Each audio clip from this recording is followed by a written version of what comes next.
आजकाल घरं पण लोकांना 5 स्टार्स सारखी, म्हणजे त्याच्यात पण एक वादविवाद आहे की ते घर घर वाटलं पाहिजे का 5 स्टार वाटलं पाहिजे. There are people who think apart from the trend always, बरोबर. and there are people who go with the trend. Slowly and gradually, I have learned not to judge anybody. You know, the philosophy behind somebody pursuing designing as a career can be different. If they are successful commercially, if somebody is successful commercially and recognized, then I don't have any right to judge his work or Right. his way of working.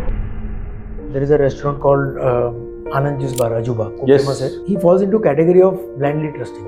So he said, आम्ही जी तुम्हाला काय करायचं ते करा. बरोबर I आहे. blindly trust you. बरोबर. आम्ही ते उभं केलं. आता व्हेज रेस्टॉरंटला मी रेड आणि ग्रेची थीम दिली, हो. Which was a novel. आज मी तो नॉवेल्टी आहे की रेड आणि ग्रे हा कलर व्हेज रेस्टॉरंटला कुठे रिलेट होत नाही. बरोबर. Everybody goes with green. Correct. Okay, सगळं झालं. ओपनिंगच्या 1-2 दिवसाआधी रात्री मला फोन आला की सर तुम्ही ते लाल टाईल लावलेले आहेत आणि मला खरंच भीती वाटते की कसं होणार, काय होणार. सो ऑब्व्हियसली आय अंडरस्टूड की कोणीतरी त्यांचे काहीतरी मित्रमंडळी सांगितलं. वगैरे आले असेल आणि सांगितलं असेल. So माझ्याकडे काय इलाज होता. ओपनिंगच्या 2 दिवसाआधी मी टाईल्स बोलली नाही करू. सो मी त्यांना सांगितलं राजीव भाई